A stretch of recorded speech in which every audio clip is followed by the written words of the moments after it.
सनातन धर्म सूर्य उभरा क्षात्र वीरो उठो चलो। सनातन धर्म सूर्य उभरा क्षात्र वीरो उठो चलो, उठो चलो। कलयुग के इस कलयुग का है अंत निकट आया, संधि काल इन युगों युगों का अब समीप आया, साधना के महापर्व को साथ है लाया। नमस्कार। जगतगुरु भगवान श्री कृष्ण एवं भगवान श्री गणेश जी के चरणों में कृतज्ञतापूर्वक वंदन करता हूँ। सनातन संस्था एवं हिंदू जनजागृति समिति की ओर से धर्म संवाद के इस विशेष कार्यक्रम में मैं कार्तिक सालुंके आप सभी का हार्दिक स्वागत करता हूँ। बंधुओं, गणेशोत्सव को प्रारंभ हो गया है। हम सभी के लिए ये बहुत आनंद का क्षण है। सभी हिंदू हर्ष और उल्लास में है, परंतु इसी समय में गणेशोत्सव के कालावधि में ही ये जो तथाकथित जो पर्यावरण प्रेमी है, सेक्युलरवादी है, खुद को प्रोग्रेसिव समझने वाले ये जो लोग हैं, आधुनिक लोग, तो ये हमारे गणेशोत्सव के कारण प्रदूषण होता है, इस प्रकार से एक डिंडोरा पीट रहे हैं। और यही हमारे हिंदू समाज को कहीं ना कहीं तो भ्रमित करने का प्रयास इन लोगों द्वारा किया जा रहा है। हिंदुओं के पास धर्म शिक्षा के अभाव के कारण और हमें कुछ जानकारियां, उस तथ्य न पता होने के कारण हम इनके प्रश्नों का जवाब नहीं दे पाते। तो इसीलिए आपको ये जो गलत बातें हो रही है उसके बारे में जानकारी मिले और आप भी इन कम्युनिस्ट लोगों को, इन तथाकथित पर्यावरण प्रेमी वादियों को आप जवाब दे पाए, आपको भी इसके बारे में जानकारी मिले। इसलिए कुछ तथ्यों के साथ हम आज का यह विशेष धर्म संवाद का कार्यक्रम कर रहे हैं। हमने पिछले धर्म संवाद में गणेश मूर्ति का विसर्जन टंकी में क्यों नहीं करना चाहिए, अमोनियम बाइकार्बोनेट में क्यों नहीं करना चाहिए, ये हमने समझ कर लिया। और कोरोना महामारी के इस जो प्रतिकूल स्थिति में हमें गणेशोत्सव कैसे मनाना चाहिए, उसका विसर्जन किस प्रकार से करना चाहिए, ये कुछ जानकारी हमने समझ कर ली थी। और भी कुछ तथ्य हम समझ कर लेने वाले हैं। हमारे साथ हिंदू जनजागृति समिति के राष्ट्रीय मार्गदर्शक सद्गुरु डॉक्टर चारुदत्त पिंगले जी यहाँ पर उपस्थित हैं। नमस्कार सद्गुरु डॉक्टर पिंगले जी। नमस्कार कार्तिक जी। सद्गुरु डॉक्टर पिंगले जी, आपने हमें गणेश विसर्जन के बारे में कुछ सूचनाएं यहाँ पर बताई थी, कुछ सूत्र हमें समझाए थे कि बहते हुए पानी में हमें विसर्जित करना चाहिए। ये धर्मशास्त्र के अनुसार भी होता है, परंतु प्रशासन के द्वारा कुछ कृत्रिम टैंक का प्रयोजन किया जाता है जिसमें गणेश मूर्ति को विसर्जित करने का आह्वान किया जाता है। तो इसको विरोध क्यों करना चाहिए, इसके बारे में जो तथ्य है वो आप हमारे सामने रखें। कार्तिक जी, सबसे पहले कुछ तथ्य हमें जानकर लेने की आवश्यकता है। मूलतः ये जो गणेशोत्सव का जो त्यौहार है या चाहे नवरात्र हो, यह जो हमारे सार्वजनिक त्यौहार आते हैं वो बारिश के कालावधि में आते हैं। यानी भारत में, विश्व में तो 2 ही ऋतु है, मगर भारत में 3 ऋतु है। विश्व में बारिश का मौसम नहीं होता है, मगर भारत में विशिष्ट कालावधि में बारिश आती है। और भारत यह इस दृष्टि से एक समृद्ध देश कहा जाता है कि उसमें विशिष्ट कालावधि में एक विशिष्ट पैमाने में बारिश आती है। तो इन बारिश के कालावधि में बारिश और बाढ़ के कारण वैसे ही नदियाँ काफ़ी उथान से बहती हुई जाती है। कभी कभी गाँव को वो अपने चपेट में लेकर, पूरी उसकी गंदगी को लेकर वो गाँव को साफ करते हुए वो अपना प्रवाह जारी रखती है और आखिर में समुद्र में चले जाती है। तो मूल तो नदियाँ और बहता हुआ पानी, यह एक स्वयं शुद्धिकरण की प्रक्रिया है। और जहाँ बहता हुआ पानी है उसकी क्षमता होती है कि बहते हुए पानी में कहा जाता है कि कुछ अंतराल के बाद वो उसके बहने की गति के कारण वह स्वयं ही शुद्धिकरण की प्रक्रिया निरंतर करता रहता है। और इसलिए सबसे शुद्ध और पवित्र जो है वो बहता हुआ पानी ही माना जाता है। अब बहते हुए पानी को सरकार ने जहाँ पर अड़ाकर उसको स्टैग्नेशन किया है और उसका बहाव रोका है, तो वह भी एक प्रदूषण का कारण है। यह हमें सोचने की आवश्यकता है। यह सबसे पहले बात हो गई। और दूसरी जो बात है कि वर्तमान में जो अनियंत्रित जनसंख्या का विस्फोट भारत में हो रहा है, वह हमें पानी की कमी और पानी के मांग का दूसरा महत्वपूर्ण कारण बना है। अब इस जनसंख्या नियंत्रित करने के प्रक्रिया में केवल हिंदुओं को ही जबरन बाध्य करके हम दो हमारे दो नाम का एक नारा थोपकर हिंदुओं की जनसंख्या को तो उन्होंने कम किया और अन्य धर्मियों को एक अनियंत्रित जनसंख्या बढ़ाने की जो सहूलियत दिया है, तो यहाँ पर भी ये कम्युनिस्ट विचारधारा की या साम्यवादी विचारधारा की या सेकुलरवादी जो पॉलिटिकल पार्टियाँ हैं, उन्होंने ये जो अभियान जारी रखा है, तो जनसंख्या के भी अभियान में हिंदुओं को ही टारगेट किया गया है और हिंदुओं को ही प्रतिबंधित किया, यह स्पष्ट दिखता है। और अन्य धर्मियों को सहूलियत देके संवैधानिक, कानूनी या पॉलिटिकल पावर के आधार पर हिंदुओं के साथ रिलीजन या धर्म के आधार पर भेदभाव किया जा रहा है, ये हमको इस मात्रा में भी दिखता है। और अनियंत्रित जनसंख्या यह भी एक कारण है कि पानी की मांग बढ़ी है और उसके लिए अब पानी की तड़प शुरू है। अब तीसरा महत्व की जो बात है कि अब ये कृत्रिम टैंक बनाना चाहते हैं, तो मूलतः कृत्रिम यानी कृत्रिमता ही है, आर्टिफिशियलनेस ही है। और हमारा जो धार्मिक त्यौहार है वो एक नैसर्गिक और आध्यात्मिक प्रक्रिया है और कृत्रिमता से उसमें बाधा आती है, हमारे भाव भक्ति के ऊपर उसका एक आघात हो रहा है, हमारे धार्मिक त्यौहार या धर्म परंपरा से दूर लेके जाने का एक षड्यंत्र हो रहा है। और इसलिए इसके बारे में जो कुछ अन्य संगठनों ने तथ्य सामने लाए उसके बारे में मैं अभी आपके साथ चर्चा करना चाहूँगा। टाइम्स ग्रुप के जो पुणे मिरर नाम का जो एक अंग्रेजी वृत्तपत्र है, उसने कुछ वर्ष पूर्व इसके विषय में एक समाचार प्रकाशित किया था। उन्होंने समाचार के साथ कुछ फोटो भी छापे थे और उसमें यह दिखाया था कि इस कृत्रिम टैंक में विसर्जित की हुई गणेश मूर्तियों के अवशेष नदी में किस प्रकार से यह सरकारी यंत्रणाओं ने विहित किए हुए कर्मचारी या सरकारी यंत्रणाओं के कर्मचारी किस प्रकार कर रहे हैं या उनको सहायता करने वाले एनजीओज ये गणेश मूर्ति के साथ किस प्रकार का खिलवाड़ कर रहे हैं, वो उन्होंने फोटो में भी स्पष्टता से दिखाया था। अब इसमें क्या क्या प्रकार हुए कि इसमें प्रशासन के जो कर्मचारी हैं वो सबसे पहले ये कृत्रिम टैंक में उतरते हैं और उस कृत्रिम टैंक में हमने अपनी गणेश की मूर्तियां विसर्जित किया है, यानी एक तरह से गणेश की मूर्तियों के ऊपर पैर रखकर ही वो टैंक में खड़े होते हैं और फिर वहीं से वो मूर्तियां बाहर निकलते हैं। तो इसको क्या प्रशासनिक या शासन के स्तर पर हिंदू धर्म की अवहेलना, हिंदू धर्म का विडंबन और हिंदुओं की आस्थाओं पर आघात ऐसे कहना चाहिए ना? क्या इस प्रशासनिक कर्मचारी और शासन के विरुद्ध में 295 अ के तहत हिंदुओं की आस्था और धार्मिक भावना आहत करने के लिए इनके ऊपर कानूनी कार्रवाई क्यों नहीं किया जाए? हमारे देवता की मूर्ति जो हमारी आस्था है उसके ऊपर पैर देकर ये खड़े होकर अगर हमारे देवता का अवमान कर रहे हैं तो ये हिंदू धर्म की आस्थाओं के साथ खिलवाड़ भी और भावना आहत करने का गुनाह भी है, ऐसे हमें लगता है। अब ये मूर्तियां बाहर निकलते हैं। अब ये बाहर निकलने के बाद मूर्तियां हम सम्मान से उसको हम 4 व्हीलर 2 व्हीलर जो भी है वो सजाकर उसमें एक अतिथि नहीं तो एक भगवान अतिथि के रूप में हमारे घर में आ रहा है तो उसका मान सम्मान करके, जिसको हम कहते हैं कि ढोल ताशे बजाते हुए एक भावगीत संगीत लगाकर, कहीं विकृति आए तो अन्य संगीत भी चलता है, उसका तो हम निषेध करते ही है। तो ऐसे इसको लेके आते हैं तो उनको लेके जाने के लिए प्रशासकीय अधिकारी कौन सी गाड़ी वापरते हैं? नगर पालिका, महानगर पालिका की कचरिया गाड़ियाँ यूज़ करते हैं। क्या हमारी देवताओं को कचराओं की गाड़ियाँ में लेके जाना ये प्रशासनिक और सरकारी तौर पर हिंदुओं के धार्मिक भावना आहत करने का प्रयास नहीं है? इस सेकुलर सरकार जो स्वयं को धर्मनिरपेक्ष, पंथ निरपेक्ष कहती है, वो अपने योजनाओं के तहत हिंदुओं की धार्मिक भावनाओं को आहत कर सकती है क्या?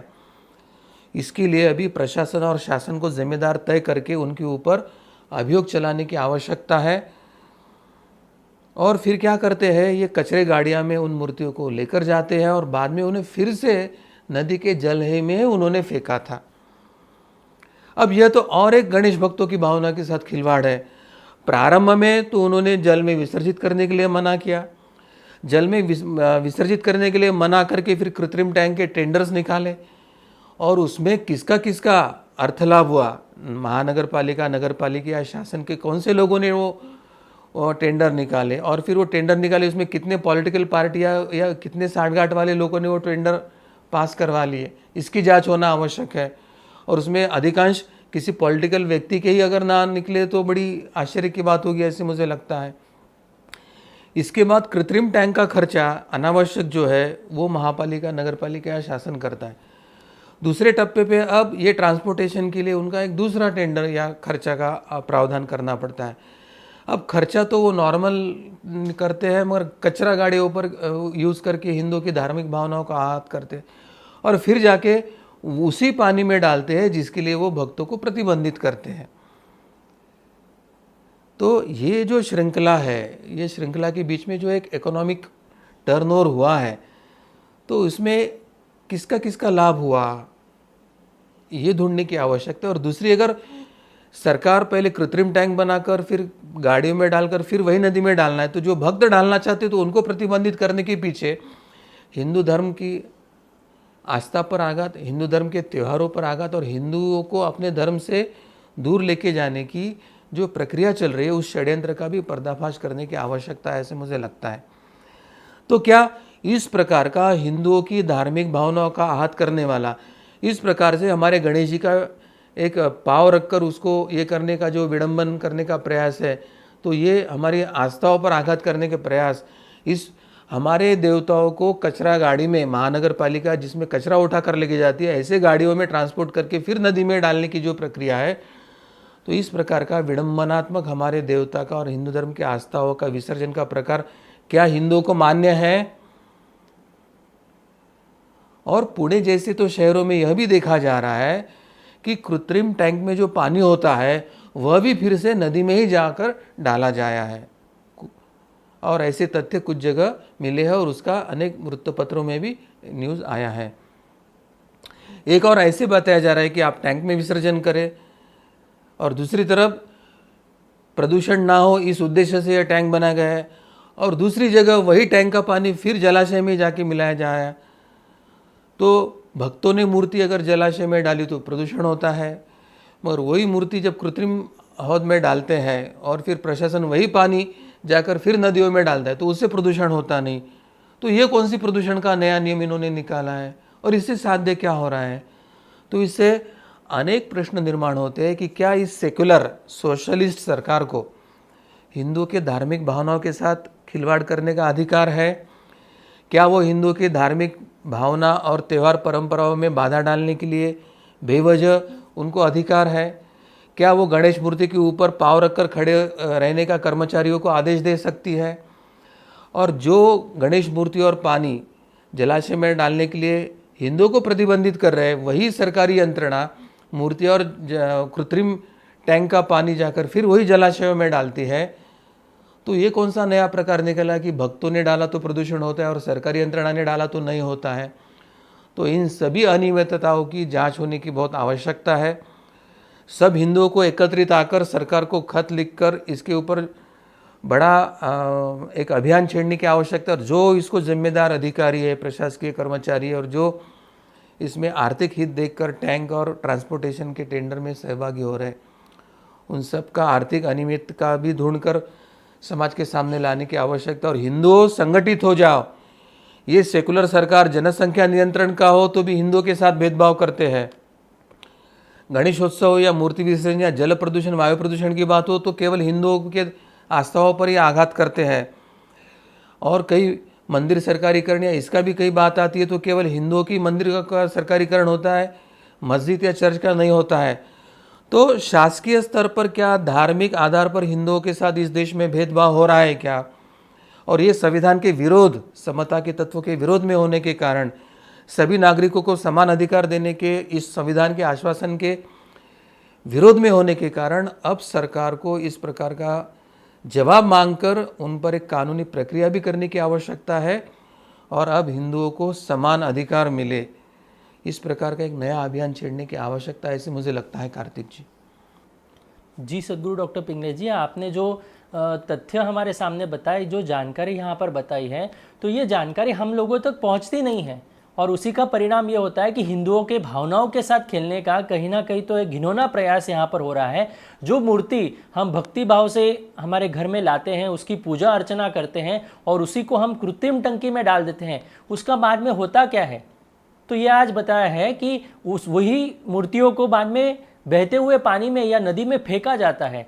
तो हमारे भावनाओं को कुचलने का प्रयास ये विधर्मी लोग कर रहे हैं, ये कम्युनिस्ट लोग कर रहे हैं। तो इसके लिए अभी हमें सतर्क रहना है और ये जो तथ्य यहाँ पर बताए जा रहे हैं तो इसको हम सामने रखकर जब भी इस प्रकार से आपको कोई आह्वान करने आएगा तो उससे आप ये प्रतिप्रश्न कर सकते हैं, उससे जवाब मांग सकते हैं। और हम सभी से यहाँ पर आह्वान करते हैं कि जो आपकी गणेश मूर्ति है तो उसको यदि संभव है तो बहते हुए पानी में ही विसर्जित करने का आप प्रयास करें। मैं इस चर्चा को आगे लेकर जाता हूँ। सदगुरु डॉक्टर पिंगले जी, केंद्रीय प्रदूषण नियंत्रण मंडल ने विसर्जन के संदर्भ में कुछ मार्गदर्शक सूत्र बताए थे, तो इसके बारे में भी आप हमारे दर्शकों को अवगत करवाएं। कार्तिक जी, ये केंद्रीय प्रदूषण नियंत्रण मंडल ने विसर्जन के संदर्भ में 2010 के आसपास ही कुछ मार्गदर्शक सूचनाएं जारी किया था और उसमें उन्होंने स्पष्टता से बताया था कि मूलतः जलाशय तो है वहाँ पर, यानी विसर्जन है वो जलाशय में ही हो, इसका ही प्रावधान उन्होंने बताया था। और 100 फीट के जलाशय में दीवार के द्वारा 20 फीट तक का एक छोटा टैंक बनाने की सूचना दिया। इसका मतलब था कि जलाशय तो है परंतु इसके बीच में 20 फीट का एक कृत्रिम एक दीवार बना के उसको एक चेम्बर ऐसे बनाया जाए जिसमें मूर्ति का विसर्जन भक्त लोग कर सके। इससे क्या होगा कि मूर्ति का जो विसर्जन है वो बहते पानी में तो हो रहा है, लेकिन मूर्ति के जो शेष घटक है वो नीचे टैंक में जमा रहे और मूर्ति में जो ईश्वरी तत्व जागृत हुआ था वह पानी में विलीन होने के बाद पानी के साथ वो बहता बहता आगे चले जाए। यानी एक तरह से धार्मिक आस्थाओं को बचाने का भी उसमें एक विचार था, ऐसे यहाँ स्पष्ट दिखाई दे रहा है। सेंट्रल बोर्ड ने जो भी गाइडलाइन किए हैं उसका जो पालन है वो राज्य के प्रदूषण नियंत्रण मंडल ने ही करना आवश्यक होता है। और फिर भी अभी तक 2010 से जो सूचनाएं दी है उनका 2020 तक के अर्थात 10 वर्षों से राज्यों के प्रदूषण नियंत्रण मंडलों द्वारा पालन नहीं किया जा रहा है। अब केंद्रीय प्रदूषण मंडल का अगर नियमों का और सूचनाओं का पालन राज्य प्रदूषण मंडल नहीं कर रहा है तो क्या जनता को वो बाध्य करा सकते हैं कि उनके जो मार्गदर्शक सूचना है वो जनता ने पालन करना ही चाहिए? तो ये कौन से प्रकार की तानाशाही है राज्य प्रदूषण मंडल जनता पर लादना चाहती है? वे स्वयं तो केंद्रीय प्रदूषण मंडल के सूचनाओं को अमल नहीं कर रहे। इसके विपरीत कृत्रिम पद्धति से टैंक बनाए जा रहे हैं, यानी मूल जलाशय में एक भाग में 20 बाय 20 का टैंक बनाकर बहते पानी में ही मूर्ति का विसर्जन हो, ऐसी मार्गदर्शक सूचना होते समय ये विपरीत कृत्रिम टैंक बना रहे हैं जो कि मार्गदर्शक केंद्रीय प्रदूषण मंडल के मार्गदर्शक सूचनाओं के विरोध में है। तो किसी भी हिंदू नागरिक को वो बाध्य नहीं कर सकते कि आप इस कृत्रिम टैंक में गणेश जी का विसर्जन करो, क्योंकि ये उनकी मनमानी है। केंद्रीय प्रदूषण मंडल की सूचनाओं के विरोध में वे गुनहगार के स्वरूप में ये कृत्रिम टैंक बना रहे हैं और इसमें होने वाली आर्थिक हेराफेरी की तो जांच होना आवश्यक ही है, ऐसे लगता है। तो केंद्रीय मार्गदर्शक सूचनाओं का पालन करना ये राज्य प्रदूषण मंडल और नगर पालिका, नगर निगम और महानगर निगम को भी आवश्यक है। उसके बाद ही बहते पानी में जो तात्कालिक टैंक बनाए जाएंगे उसमें भक्त आवश्यकता अनुसार विसर्जित कर सकते हैं। कृत्रिम टैंक में विसर्जित करना कोई हमें बाध्य नहीं कर सकता है। धार्मिक जो अधिकार है, धर्म पालन का जो संविधान ने दिया अधिकार है, और आपकी जो गणेश मूर्ति है मिट्टी की बनी हुई वो प्रदूषित नहीं करती तो उसको बहते पानी में विसर्जित करने के लिए सभी सरकारी गैर सरकारी संस्थाएं उनको मदद करें, इस प्रकार का भी एक आदेश निकालने की आवश्यकता है।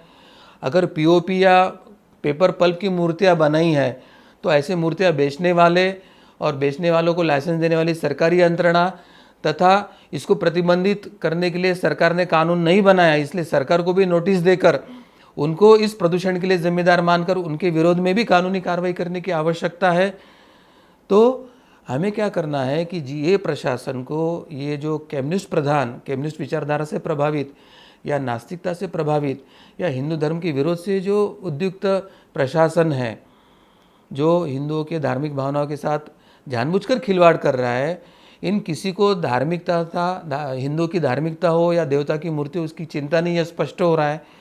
केवल कृत्रिम टैंक बनाने का ठेका देने तक और उसमें जो आर्थिक लेन देन हो रहा है वहीं तक इनका स्वार्थी हेतु निहित है क्या, इसकी जांच होने की आवश्यकता है। तो सभी गणेश मंडल, हिंदू अधिवक्ता और धर्माभिमानी हिंदू एकत्रित आए, उसके लिए आप पहल कीजिए और प्रशासकीय यंत्रणा, शासन, पुलिस और सभी एनजीओज है उनको अपने संगठित शक्ति का कानूनी और बौद्धिक और वैचारिक जो प्रतिवाद है उसके आधार पर उनका ये जो हिंदू विरोधी षड्यंत्र है, हिंदू धर्म पर आघात करने का, आस्थाओं पर आघात करने का जो षड्यंत्र है वो निरस्त करने के लिए आप संविधानी और कानूनी तौर पर प्रयास कीजिए, ऐसी सभी को मेरी विनती है।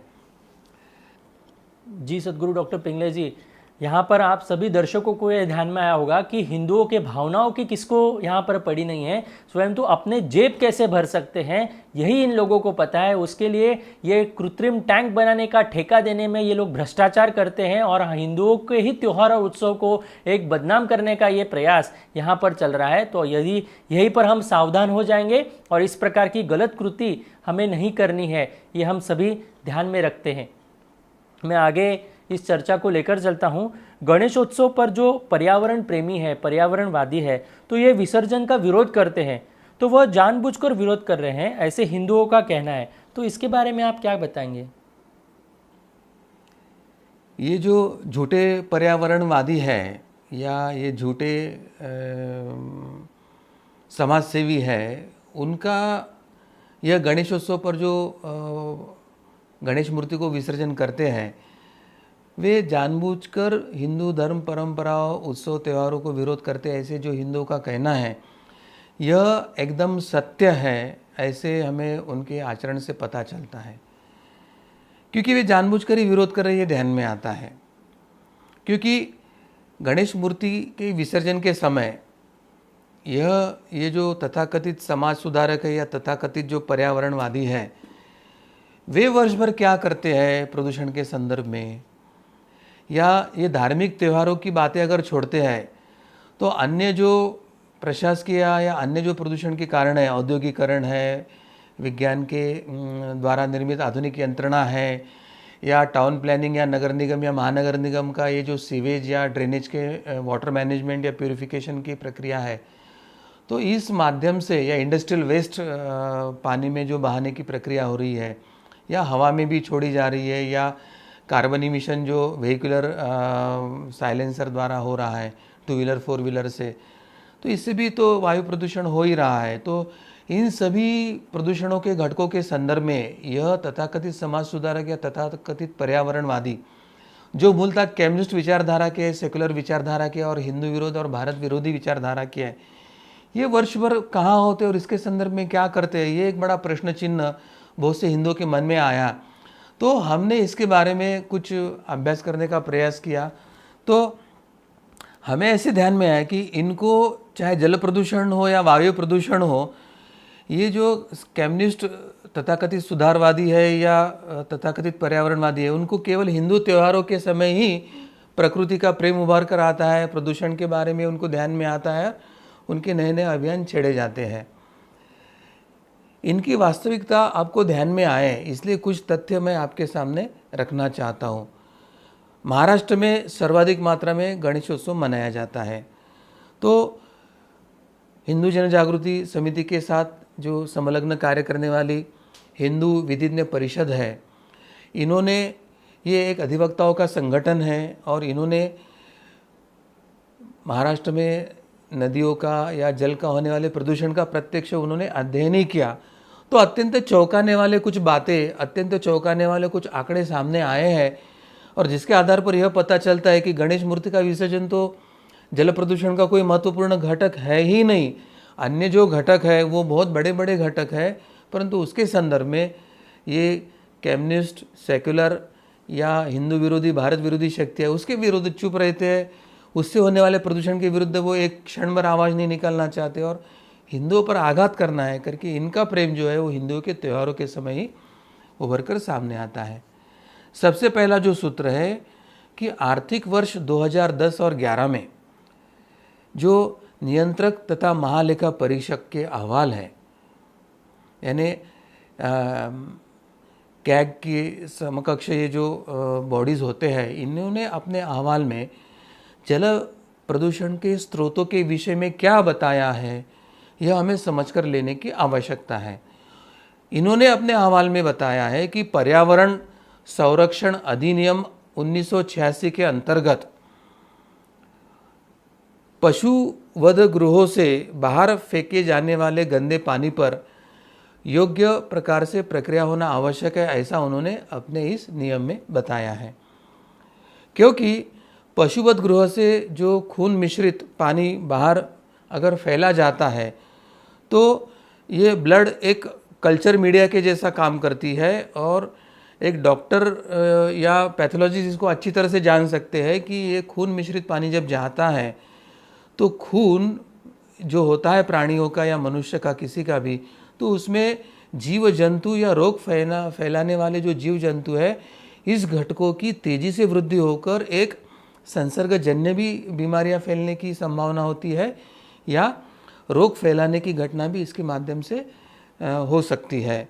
तो वे भूमि में समाहित होकर वहाँ के स्थानिक पानी को भी वो प्रदूषित करने की संभावना होती है। इसलिए ये जो 1986 का अधिनियम है उसमें स्पष्टता से यह बात बताई कि पशुवध गृह से बाहर निकलने वाला जो पानी और वेस्ट है वो पूर्णतः प्रक्रिया होकर योग्य पद्धति से उसका डिस्पोजल होना चाहिए।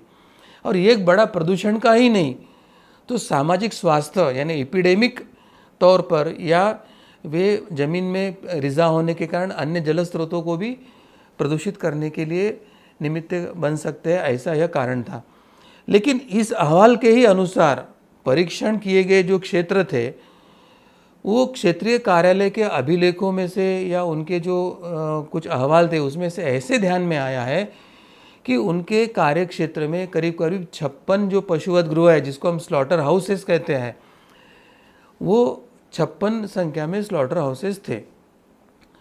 इन 56 स्लॉटर हाउसेस में से 39 जो स्लॉटर हाउसेस थे वो प्रदूषण नियंत्रण मंडल के बिना किसी अनुमति के चल रहे थे। ना तो किसी प्रदूषण नियंत्रण मंडल ने इनको अप्रोच करके लेने के लिए बाध्य किया, ना तो पुलिस प्रशासन या अन्य यंत्रणा ने इनके जाकर डॉक्यूमेंट चेक किया और उनकी वैलिडिटी चेक किया। तो एक तरह से प्रशासन का फेल्यूर, प्रशासन का दुर्लक्ष्य, या ऐसे हो सकता है कि प्रशासन ने इसमें भ्रष्टाचार करके उसके तरफ अनदेखी किया हो और उनके क्षेत्र में ये 39 जो स्लॉटर हाउसेस है वो इलीगली चल रहे थे without any permission from pollution control board. तो एक तरह से प्रशासकीय यंत्रणा और अवैध पशुगृह यह प्रदूषण के लिए सबसे बड़ा एक घटक करके उभर के आया है। इसके संदर्भ में ये जो कम्युनिस्ट सेक्युलर विचारधारा के तथाकथित सुधारवादी या पर्यावरण प्रेमी है वो कुछ नहीं बोलते और यह न्यूज़ छप के आने के बाद भी इसके विरोध में उन्होंने कोई पहल नहीं किया है। और इतना ही नहीं, तो ये 39 जो स्लॉटर हाउसेस थे जो इलीगल थे, बिना अनुमति के चल रहे थे, उन्होंने प्रदूषण मंडल से अनुमति लेने के लिए कोई आवेदन भी सरकारी दफ्तर में नहीं दिया था, इतनी उनकी ये थी। तो इसमें स्पष्ट आर्थिक हेराफेरी या भ्रष्टाचार हुआ है, अनदेखी करने में यह स्पष्ट हो रहा है। तो सरकार ने इसकी जांच करने की आवश्यकता है, यह सबसे पहले ध्यान में आता है। अब 55 पशुवध गृह स्लॉटर हाउसेस अपना गंदा पानी जिसमें प्राणियों का खून मिला है और जो संसर्गजन्य जीव जंतु को बढ़ाने के लिए एक निमित्त बन सकता है, उस पर कोई प्रक्रिया किए बिना वो खुले नाले से बस्तियों में से छोड़ रहे थे और इसके ऊपर कोई कार्रवाई नहीं हो रही थी। और जो अंत में इस खुले नाले से होके, गटर से होके जाकर जो निकटतम बड़े जल स्रोत है, तालाब हो या नदियां हैं, उसमें जाकर मिल रहे थे। उपरोक्त सभी बातें यही स्पष्ट करती है कि इतनी भारी संख्या में अवैध रूप से चलने वाले जो स्लॉटर हाउसेस है और उसके कारण होने वाली जो पर्यावरण की हानि है, सामाजिक स्वास्थ्य की हानि है, यह उन स्वयं घोषित ढोंगी सुधारकों को कभी दिखाई नहीं देती और इसके विरुद्ध में उनका कोई अभियान चलता ही नहीं। क्योंकि अगर ऐसे पशुवध गृहों के विरोध में कार्रवाई करने पर विशिष्ट समाज की भावना आहत होती है, क्योंकि ऐसे जो स्लॉटर हाउसेस है वो मुस्लिम समाज के हैं और ये कम्युनिस्ट और ये जो सेक्युलर पंथियों की जो विचारधारा है वो हिंदू विरोधी होने के साथ वो इस्लाम समर्थित और क्रिश्चियन समर्थित है। हमने वामपंथियों का पूरा इतिहास देखा है। वो पाकिस्तान का समर्थन करते हैं, भारत के टुकड़े का समर्थन करते हैं, वो कश्मीर की आज़ादी का समर्थन करते हैं, सावरकर के नाम को हटाकर वो जिना का नाम देना चाहते हैं। ये तो 2020 में JNU में हुआ है। तो इसलिए ये ढोंगी जो सुधारक है, वो चाहे प्रशासकीय यंत्रणा हो, अन्य धर्मियों के माध्यम से होने वाला जल और वायु प्रदूषण हो, इसके विरोध में वो कुछ नहीं बोलते हैं। और पशुवध गृहों के माध्यम से होने वाले इस प्रदूषण को अनदेखी करने वाले ये ढोंगी सुधारक और इनके टोलियाँ गणेश मूर्ति के संदर्भ में, नवरात्रि के संदर्भ में, मूर्ति विसर्जन के समय वे एकाएक सक्रिय हो जाते हैं और फिर हिंदू आस्था, हिंदू धर्म, हिंदू त्योहारों पर आघात करके वे प्रदूषण के चोला ओढ़कर हिंदुओं पर आघात करने की प्रक्रिया शुरू करती है। तो ये अत्यंत षड्यंत्रपूर्वक किया जा रहा है और इसलिए जनता को जो लगता है कि ये जानबूझकर हेतु पुरस्पर हिंदुओं पर आघात कर रहे हैं, तो उनकी ये जो आरोप है ये सत्य है और इसमें तथ्य है। अब आपको एक दूसरा अध्ययन मैं बताना चाहूँगा। पुणे जिले के अनेक बड़े जो शहर और गांव है वो नदी किनारे बसे हुए हैं। इन नागरिक बस्तियों से निर्माण होने वाले गंदे पानी के जो नाले हैं उस पर कुछ ही अंश मात्रा में ही प्रक्रिया किया जाता है और बाकी जो शेष है 90%, 80% पानी वो बिना किसी प्रक्रिया के भीमा नदी में छोड़ दिया जाता है। अब ये नगर निगम, ग्राम पंचायत या महानगर पालिका ऐसे सरकारी यंत्रणाओं के नियंत्रण से ये प्रदूषण हो रहा है। स्टेट स्पॉन्सर और स्टेट एजेंसी स्पॉन्सर्ड ये वाटर पॉल्यूशन है, यानी प्रत्यक्ष में 50 करोड़ 20 लाख के आसपास ये गंदा पानी बिना कोई प्रक्रिया किए सीधा भीमा नदी में छोड़ा जाता है।